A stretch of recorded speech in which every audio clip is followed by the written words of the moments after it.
오늘도 이 귀한 시간 주님의 전에 나오신 여러분들 위해 또한 각자의 삶의 자리에서 예배드리시는 우리 모든 성도님들 위해 하나님의 크신 은혜와 복이 넘쳐나시길 주님의 이름으로 축복합니다. 오늘은 마태복음 20장 1절에서 16절까지의 말씀을 통해서 주님의 은혜라는 제목으로 우리 하나님의 말씀 나누도록 하겠습니다. 우리가 성경을 읽다 보면 종종 이 상식적으로 맞지 않는 일반적인 생각으로는 조금 다르게 생각되는 이러한 이야기들이 나옵니다. 예를 들어서 내 원수를 사랑하라 라는 이런 진리의 말씀이라든지, 또 살고자 하면 죽고 죽고자 하면 살리라, 또 오른뺨을 치면 왼뺨도 돌려대라, 이런 유의 말씀들입니다. 이런 말씀을 들으면 우리가 사실은 좀처럼 이해가 되지를 않습니다. 고개를 갸우뚱하게 되죠. 그러나 우리가 성경 공부도 하고 또 신앙생활을 열심히 하고 또 이런저런 체험을 하게 되면 그 말씀이 바로 이러한 뜻이었구나 하고 깨닫게 되고, 그 말씀을 실천하고자 노력하는 우리의 모습을 발견하게 될 것입니다. 그렇습니다. 정말 하나님의 그 생각은 우리 인간의 얕은 생각과는 현격한 차이가 나는 것임이 분명합니다. 이사야 55장 8절에서 9절 말씀에도 이렇게 말씀하십니다. 내 생각이 너희의 생각과 다르며 내 길은 너희의 길과 다름이니라. 여호와의 말씀이니라. 이는 하늘이 땅보다 높음같이 내 길은 너희의 길보다 높으며 내 생각은 너희의 생각보다 높음이니라. 아멘. 이렇게 말씀하셨습니다. 그러므로 우리는 성경을 읽을 때 항상 넓은 마음으로, 정말 겸손한 마음으로 하나님의 말씀을 대해야 할 줄로 믿습니다. 그리할 때 하나님 아버지의 그 오묘한 진리의 말씀을 우리가 깨달을 수 있게 된다라는 거죠. 하나님 아버지의 그 인간의 상식을 넘어서는 그 놀라운 진리를 깨닫게 된다라는 이러한 사실입니다. 따라서 우리가 성경의 말씀을 하나하나씩 보시면서 그 진리를 깨달으며 우리 인간의 얕은 생각이 하나님 아버지의 그 높은 생각에 맞춰지면서 우리의 신앙이 점차 성숙해지는 줄로 믿습니다.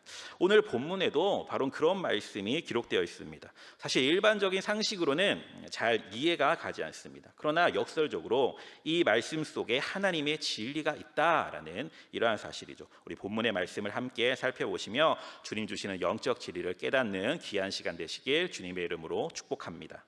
오늘 본문을 보시면 본문 마태복음 20장 1절 말씀에 천국은 마치로 이렇게 시작하는 것처럼 예수님께서 천국의 원리를 설명해 주시기 위해 말씀하신 비유의 말씀이 바로 오늘 본문의 말씀입니다. 그 내용에 대해서 살펴보면 다음과 같습니다. 포도원 주인이 있었습니다. 그런데 이 이스라엘에 위치한 이 팔레스타인 지방은 이 포도 수확기가 한 9월경입니다. 그래서 이 9월의 어느 이른 아침에 그 포도원 주인이 품꾼을 구하러 나간 것이죠. 여기서 이 이른 아침이라는 것은 이 해가 뜨는 이 일출 시간을 이야기하는 겁니다. 오전 6시를 가리키는 겁니다. 그리고 그 주인은 이제 일당으로 한 데나리온을 주기로 약속을 하고 이제 품꾼을 고용하게 되는 거죠.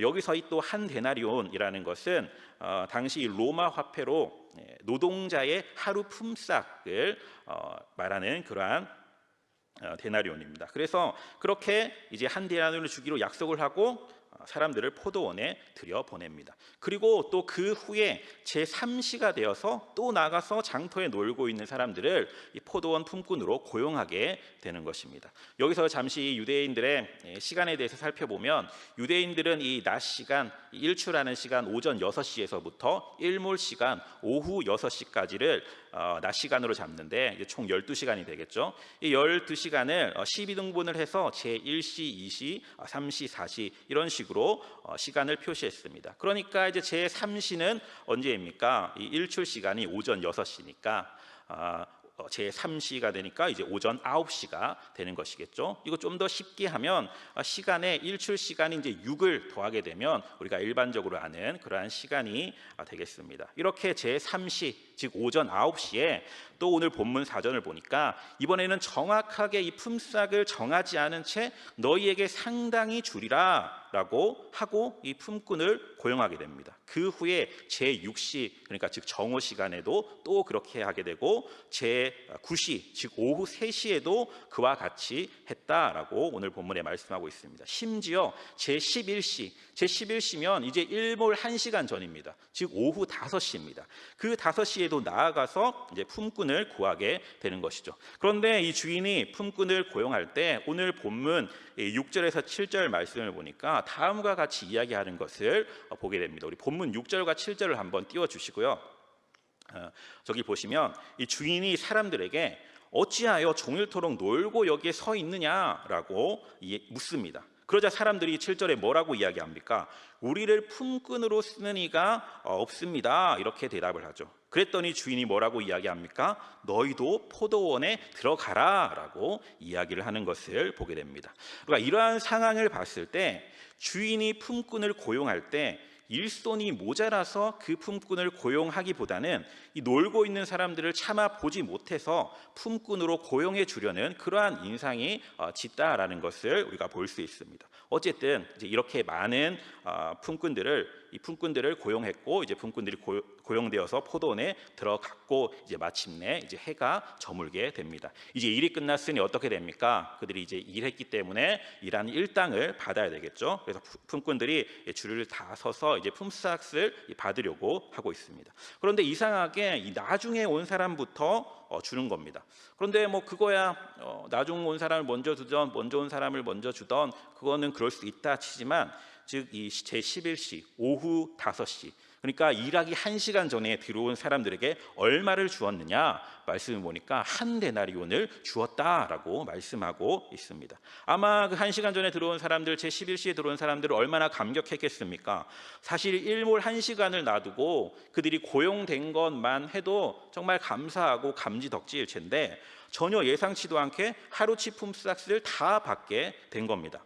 본문에는 얼마에 고용되었다라고 나와 있지는 않지만 아마 그들은 일하면서 이런 이야기를 했을 겁니다. 우리는 얼마나 받으려나? 우리 1시간 전에 들어왔으니까 하루 품삯의 한 10분의 1 정도는 우리가 받을 수 있으려나? 이러한 이야기들을 했겠죠.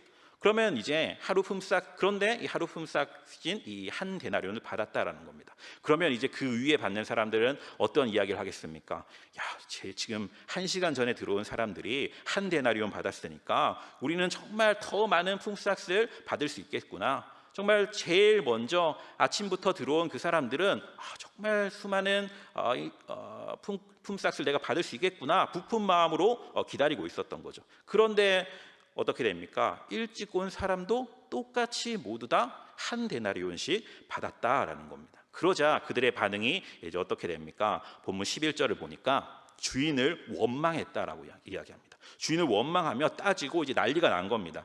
사실 이것이 당연한 반응 아니겠습니까? 1시간 일한 사람이랑 온종일 일한 사람이랑 똑같은 품삯을 받았다라고 한다면 정말 그러한 원망이 나올 수도 있을 것입니다. 하지만 이에 포도원 주인은 불평하는 그들을 책망하는 것을 오늘 본문의 말씀을 통해 볼 수가 있습니다. 이러한 내용이 바로 오늘 본문의 말씀인데 이 비유의 말씀에서 포도원은 어디를 가리키는 걸까요? 바로 이 천국을 가리키는 것입니다. 그리고 주인은 누구일까요? 바로 하나님이십니다. 그리고 하나님의 이 품꾼은 하나님의 백성된 바로 우리들을 가리키고 있습니다. 이러한 천국의 비유의 말씀을 통해서 우리는 천국에 관한 이 몇 가지 진리를 깨닫게 되는 것인데 크게 두 가지로 봤을 때 먼저는 우리가 은혜의 법칙, 구원은 오직 은혜로 받는다라는 사실을 우리가 깨닫게 됩니다. 본문 이야기 속에서 우리가 한번 생각해 보시기 바랍니다. 일반적으로 상식적으로 맞지 않는 부분이 무엇입니까? 맨 처음에 온 사람, 무려 12시간을 일하는 사람이 있었습니다. 그리고 맨 나중에 온 사람 겨우 1시간 일했습니다. 그런데 어떻게 이 모든 사람들이 똑같이 한 데나리온씩 받았냐 이것이죠. 지금 보면 이제 시급으로 계산해 봤을 때 시급으로 돈을 주는 그러한 아르바이트에서 1시간 일한 사람이랑 12시간 일한 사람이랑 똑같은 품삯을 받았다, 똑같은 돈을 줬다라고 한다면 먼저 온 사람들, 12시간 일한 사람들, 그들 마음 가운데 얼마나 억울한 마음이 있겠습니까? 그래서 그들이 불평하죠. 우리 본문 12절 말씀을 함께 읽도록 하겠습니다. 시작. 나중 온 이 사람들은 1시간만 일하였거늘 그들을 종일 수고와 더위를 견딘 우리와 같게 하였나이다. 아멘.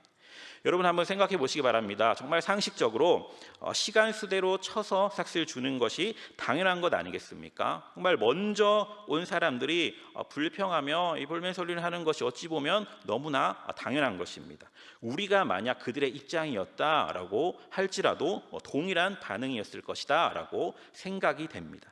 그러나 주인은 정색하면서 뭐라고 이야기하고 있냐? 우리 본문 13절에서 15절 말씀을 함께 읽도록 하겠습니다. 주인이 그 중에 한 사람에게 대답하여 이르되 친구여, 내가 네게 잘못한 것이 없노라. 네가 나와 한 데나리온의 약속을 하지 아니하였느냐? 내 것이나 가지고 가라. 나중 온 이 사람에게 너와 같이 주는 것이 내 뜻이니라. 내 것을 가지고 내 뜻대로 할 것이 아니냐? 내가 선함으로 네가 악하게 보느냐? 아멘. 그렇게 한 데나리온, 12시간 일을 했던 1시간을 일했던 한 데나리온을 주는 것이 뭐라고 말씀하고 있습니까? 내 뜻이다 라고 말씀하고 있습니다. 주인의 주권적인 뜻이다 라고 분명히 말씀하고 있는 것을 볼 수가 있습니다. 주인이 자기가 가진 것을 가지고 내가 내 마음대로 하는데 왜 너네가 뭐라고 하냐, 무슨 문제가 있냐라고 이야기를 하는 것이죠. 이제 우리가 지금 명절을 보내고 이 자리에 또 참여하셨으리라 믿습니다. 이 명절에 이제 자녀들에게 이렇게 용돈을 또 주지 않습니까? 근데 용돈을 줄 때 이제 용돈을 주시는 분이 지갑에서 100만 원을 꺼내고 100만 원을 꺼내시고 그 다음에 자녀에게 또 손자들에게 용돈을 줄 때는 5만 원만 딱 주신 겁니다. 그 5만 원을 받은 그 자녀는 어떤 생각을 할까요? 아니 왜 100만 원을 꺼내놓고 왜 5만 원만 주세요라고 생각할지 모르겠습니다. 그런데 그 용돈을 주시는 분 입장에서 5만 원을 주던 10만 원을 주던 만 원을 주던 그것은 자기의 뜻이다라는 거죠. 그렇기 때문에 받는 자는 그것을 감사함으로 받으면 된다라는 이러한 사실입니다. 더군다나 이 맨 처음에 오전 6시에 온 그 사람들, 이러한 사람들 분명 말씀에 뭐라고 이야기하고 있습니까? 한 데나리온을 약속을 하고 들어왔죠. 그렇기 때문에 한 데나리온을 받는 것이 너무나 당연한 것입니다. 그리고 또 다른 사람들은 정확한 금액을 정하지 않았습니다. 4절 하반절에 보니까 상당히 주리라 하니 그들이 가고라고 이야기하면서 정확한 금액은 정하지 않고 품삯을 주겠다라고만 이야기를 했습니다. 따라서 이 맨 처음에 온 사람들은 자신이 받을 만큼 받았기 때문에 할 말이 없는 것이고, 다른 사람들은 더더욱 할 말이 없는 거죠. 12시간 일한 사람이 한 데나리온을 받았는데 자기가 똑같이 한 데나리온을 받았으니까 오히려 감사할 뿐인 겁니다. 그냥 약속한 대로 받은 것 뿐인 거죠. 그래서 이 사실을 우리가 놓고 봤을 때 사실 이 상황을 사실 따지고 보면 일찍 온 사람들이나 늦게 온 사람들이나 사실 이 주인이 품꾼으로 고용해 준 것 그 자체가 은혜다라는 이러한 말씀입니다. 왜냐? 그 당시에는 굉장히 가난했습니다. 누군가 일을 시켜주면 굉장히 감사한 마음으로 그 일을 했다는 그러한 상황이 있었기 때문입니다. 왜냐하면 아무도 일을 시켜주지 않았을 때 어떻게 되겠습니까? 하루 종일 그냥 장터에서 놀다가 집으로 돌아갈 수밖에 없었을 겁니다. 만일 주인이 그들을 불러주지 않았다라고 한다면 돈을 못 벌고 이 처자식들을 굶어 죽일 수밖에 없는, 정말 굶길 수밖에 없는 그러한 상황이었을 것입니다. 즉 다시 말해서 고용해 준 것 자체가 주인이 그들에게 모두 은혜를 베풀어 준 것이다 라고 볼 수가 있는 겁니다. 즉 이 한 데나리온이라는 것은 삭시라기보다는 주인의 은혜다라고 우리가 볼 수 있는 것이죠. 그렇기 때문에 우리가 이것을 영적인 의미로 한번 생각을 해보면 우리가 은혜로 구원을 받는 것을 의미하는 것입니다. 우리가 구원을 받는 것은 전적인 은혜다라는 것입니다. 그것이 하나님의 뜻이다라는 사실입니다. 우리는 아무런 공로 없이 예수님의 그 십자가 대속의 은혜로 말미암아 믿음으로 죄와 사망에서 구원을 받고 또 영생을 얻은 것입니다. 그런데 이 예수님께서 이 말씀을 하시던 그 당시에 이 말씀을 듣고 있던 제자들이나 유대인들은 어떠한 생각에 빠져 있었냐? 왜 예수님께서 이러한 말씀을 하셨냐? 그들은 이 공로 구원 교리에 찌들어 있었던 겁니다. 이 공로 구원 교리가 무엇이냐? 무언가 선행을 하고 내가 어떠한 공적을 쌓고 그래야만 구원을 받는 줄 알았다라는 것이죠. 이러한 생각은 인간들이 다 공통적으로 갖고 있는 사상입니다. 그래서 여러 종교들도 불교나 유교, 세상의 모든 종교들이 그러한 사상을 다 담고 있는 거죠. 열심히 노력해서 어떠한 경지에 오른다, 이러한 생각을 가지는 겁니다. 그런데 성경은 뭐라고 말씀합니까? 인간은 다 죄인이라는 것입니다. 그래서 인간이 아무리 선을 행하려고 해도 그것으로 구원을 받을 수가 없다라는 거죠. 따라서 인간끼리 비교를 하면 크고 작고가 있습니다. 조금 더 착하고 조금 더 덜 착하고 조금 더 착하고 조금 더 나쁘고 이렇게 선하고 악하고가 구분될지 모르겠지만 하나님의 관점에서 바라봤을 때는 다 그게 그거다라는 이러한 말씀이죠. 우리가 이렇게 생각해 보면 좋을 것 같습니다. 하나님께서 정하신 이 의의 기준이라는 것을 우리가 100점이라고 봤을 때 우리가 조그만 죄를 지어도 그 100점에 온전한 의에 이르지 못합니다. 그래서 어떤 사람은 90점이 될 수도 있고 또 어떤 사람은 80점이 될 수도 있고 어떤 사람은 70점, 어떤 사람은 50점, 그 점수가 이렇게 구분이 될 것입니다. 여러분들 스스로 한번 생각해 보시기 바랍니다. 내가 하나님의 그 의의 기준으로 바라봤을 때 나는 과연 몇 점에 해당할까? 물론 이 개인차가 있어서 어떤 사람들은 90점, 또 자신이 생각하는 그 점수, 또 자신의 성향에 따라서 조금 더 간대하게 점수를 줄 수도 있을 것이고 조금 더 낮춰서 줄 수도 있을 것입니다. 그렇지만 우리 중에 그 누구도 하나님이 원하시는, 하나님이 인정하시는 그 온전한 의에 이르는 이 100점에 이르는 사람은 없을 것입니다. 그렇기 때문에 우리 모두 다 죄인이고 인간끼리 비교하면 90점, 80점, 50점 누가 낮고 누가 좀 못하다라고 이야기는 할 수 있겠지만 하나님이 보실 때는 다 그게 그거다라는 이러한 말씀이죠. 왜 그렇습니까? 의인은 온전히 딱 100점이기 때문에. 예를 들어서 우리 학교 입학 시험이 있다라고 한다면 거기에 이제 점수가 그 커트라인 점수에 올라가지 못하면 다 불합격이 되는 것입니다. 그래서 우리가 1점 차로 떨어졌던, 정말 10점 차로 떨어졌던, 불합격하면 다 불합격인 거죠. 이 후보 1번으로 떨어졌다라고 해서 그 사람이 합격이 되는 겁니까? 후보 1번에서 더 이상 빠지는 사람이 없으면 그것으로 끝나는 겁니다. 따라서 그 후보 1번은 수석으로 이제 불합격을 하게 되는 것이죠. 그렇게 수석으로 불합격을 했던, 꼴찌로 불합격을 했던 다 마찬가지라는 겁니다. 그 커트라인 점수에 이르지 못하면 불합격은 다 마찬가지다라는 이러한 사실이죠. 따라서 그 커트라인을 넘겨야지 합격이 되는데 이 구원에 이르는 그 커트라인은 어디냐? 바로 예수님을 믿는 것으로 우리가 그 구원에 이를 수가 있다라는 사실입니다. 즉 예수님의 공로가 없으면 절대로 우리가 죄에서 구원을 받지 못하고 천국에 들어갈 수가 없는 겁니다. 오직 예수님의 그 십자가의 대속의 은혜로 말미암아 그것을 믿음으로 우리가 구원에 이를 수가 있다라는 거죠. 인간의 공로, 인간의 선행 이런 것들로는 갈 수 없다라는 겁니다. 이것이 바로 은혜의 법칙입니다. 에베소서 2장 8절에서 9절 말씀에 이렇게 말씀하고 있지 않습니까? 너희는 그 은혜에 의하여 믿음으로 말미암아 구원을 받았으니 이것은 너희에게서 난 것이 아니요 하나님의 선물이라. 행위에서 난 것이 아니니 이는 누구든지 자랑하지 못하게 함이라 라고 분명히 말씀하고 있습니다.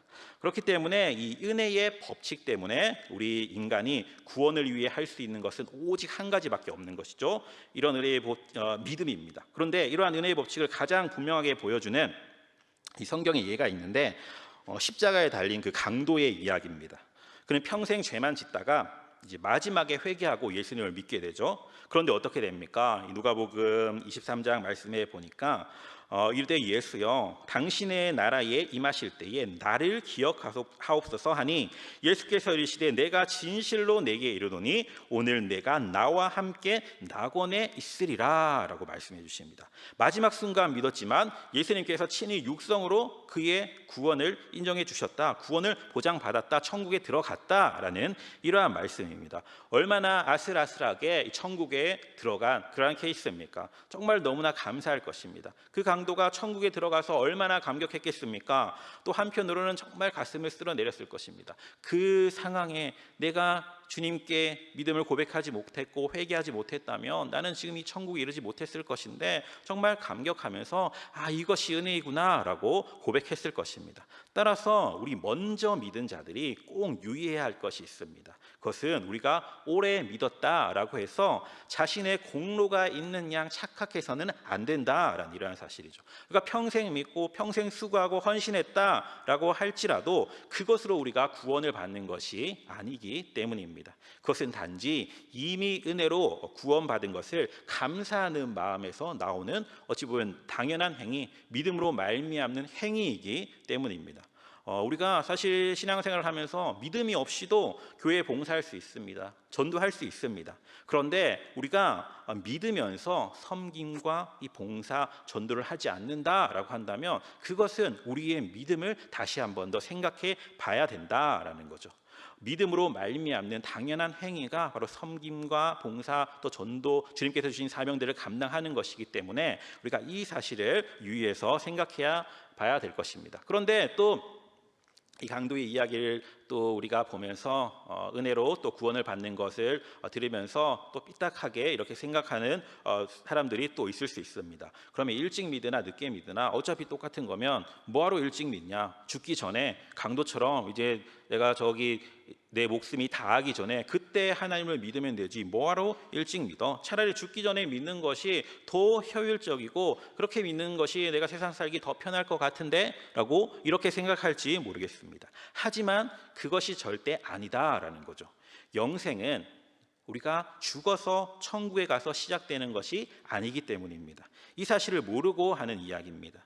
예수님을 영접하면 영생이 바로 우리 영혼 속에서 시작됩니다. 정말 세상이 알 수 없는 그 신령한 기쁨과 평안을 우리가 누릴 수 있기 때문입니다. 그것을 놓치면서 세속적인 쾌락이, 세상적인 쾌락이 마치 최고의 행복인 양, 최고의 평안인 양 살아간다라고 한다면 그것은 절대 하나님께서 기뻐하시는 일이 아닐 것이고 그것은 우리가 잘못된 생각으로 착각하며 살아가는 것입니다. 그런데 또 이렇게 생각하는 사람이 또 한 가지 모르는 것이 있습니다. 무엇이냐? 바로 믿음에도 기회가 있다. 믿음의 기회가 중요하다라는 이러한 사실입니다. 기회라는 것이 항상 있는 것이 아니기 때문입니다. 인생의 마감 시간이 미리 정해져 있는 게 아니죠. 우리가 먼저 왔다고 해서 먼저 가고 나중에 왔다고 해서 나중에 가는 것이 아닙니다. 우리가 올 때는 순서가 있지만 갈 때는 어떻게 될지 모르는 것이죠. 따라서 우리가 믿음의 시간은 항상 지금이다라는 이 사실을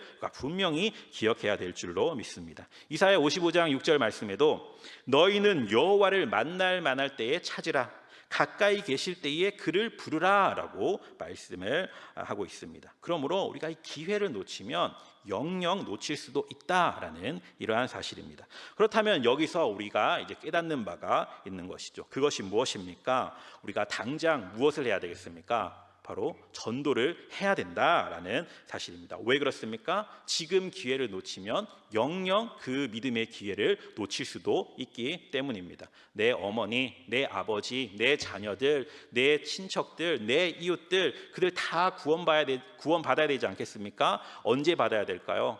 내일 아니면 뭐 일주일 뒤에, 3개월 뒤에 우리 이제 전도 축제가 시작되는 그 전도 축제 기간에 아닙니다. 언제입니까? 지금 당장이라는 거죠. 그 불쌍한 영혼 오늘 밤에 어떻게 될지 우리 누구도 알 수 없기 때문입니다. 오늘 밤이라도 만약에 그 불구덩이 속으로 들어간다라고 한다면 그 책임은 누구에게 있는 것일까요? 그러한 것들을 우리가 마음속에 잘 생각해 봐야 될 것입니다. 그 영혼이 죽어가는 것을 바라보고 있음에도 그 영혼을 그대로 두고 있다라고 한다면 우리가 그 사람을 그냥 방관하는 죄를 저지를지도 모른다라는 거죠. 우리가 해야 할 직무를 수행하지 못하는 직무유기의 죄를 저지르고 있다라고 볼 수도 있을 것입니다. 따라서 지금이 은혜를 받을 만한 때, 지금이 구원받을 때, 지금 당장 우리가 전도해야 될 때임을 믿으시길 주님의 이름으로 축복합니다. 그래서 우리가 다음 주부터 이제 다음 주 주일 저녁 예배 때 새생명 전도 축제 선포식이 있습니다. 그리고 또 우리가 전도의 시간들을 가지고 또 11월 7일 또 14일 이렇게 새생명 전도 축제 또 제초청 주일 이렇게 얘기를 하고 있는데 그러니까 반드시 전도에 동참하실 수 있기를 간절히 바랍니다. 따라서 우리가 정말 아직 이 시간이 되지 않았을 때 예수님을 제대로 믿고 구원받아야 할 줄로 믿습니다. 그리고 또 우리의 가족과 또 우리의 이웃에게 부지런히 복음을 전해야 할 줄로 믿습니다. 그리고 내가 이미 믿게 된 것에 날마다 감사하며 나아가시길 주님의 이름으로 축복합니다. 나의 공로가 없고 오직 전적인 하나님의 은혜로 믿음으로 말미암아 구원받았다라는 사실에 항상 겸손한 마음으로 구원의 은혜에 감사하며 나아가시는 저와 여러분들 다 되시길, 이 구원의 은혜의 법칙을 꼭 기억하며 살아가시길 주님의 이름으로 축복합니다. 그리고 다음으로는 우리가 이 본문의 말씀을 통해 깨닫게 되는 진리는 바로 이 보상의 법칙입니다. 이 보상의 법칙이라는 것은 하나님 우리에게 은혜를 베풀어 주셔서 구원을 받게 해 주셨습니다. 그런데 믿음 이후에 이 하나님의 뜻대로 순종하며 하나님의 교회와 또 복음을 위해 충성하니까 하나님께서 또 보상을 해 주신다라는 이러한 말씀입니다. 정말 그렇지 않습니까? 우리가 정말 이 평생 수고하고 헌신한다라고 했을 때 사실 그것만으로 어떻게 우리가 구원을 받을 수가 있겠습니까? 그럴 수가 없죠. 그런데 하나님께서는 믿음으로 말미암아 우리를 구원해 주신 그 큰 은혜를 베풀어 주시고도 우리의 또 작은 헌신, 작은 섬김들을 보시면서 우리에게 또 보상을 해 주신다라고 말씀을 하시는 겁니다. 따라서 이 세상을 살 동안 우리에게 복을 주시고 또 이 세상을 떠날 때 하늘의 상급을 또 더하여 주신다라는 이러한 사실입니다. 따라서 이 하늘의 상급을 더하여 주시는 것이 사실 이 말이 보상이지 이 또한 또 주님의 하나님의 은혜 아니겠습니까?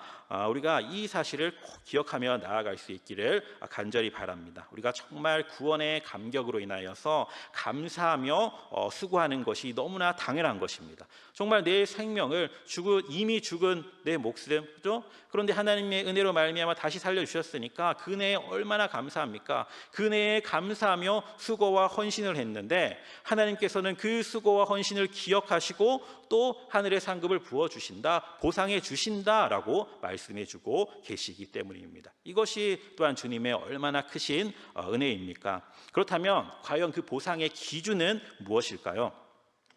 오늘 본문에 주인이 불평하는 사람들을 향하여 하신 말씀을 참고해 보면 우리가 알 수 있습니다. 본문 16절 말씀을 함께 읽도록 하겠습니다. 시작. 이와 같이 나중된 자로서 먼저 되고 먼저 된 자로서 나중되리라. 아멘. 이 말씀은 부름받은 순서대로 보상이 주어지지 않는다라는 걸 암시하고 있습니다. 경우에 따라서는 역전이 될 수도 있다라는 이러한 말씀인 거죠. 즉 먼저 믿은 사람이 나중 믿은 사람보다 뒤처질 수 있다, 뒤집어질 수도 있다라는 걸 의미하는 겁니다. 물론 먼저 믿은 사람이 계속해서 열심히 믿으면 당연히 앞서갈 수 있겠죠.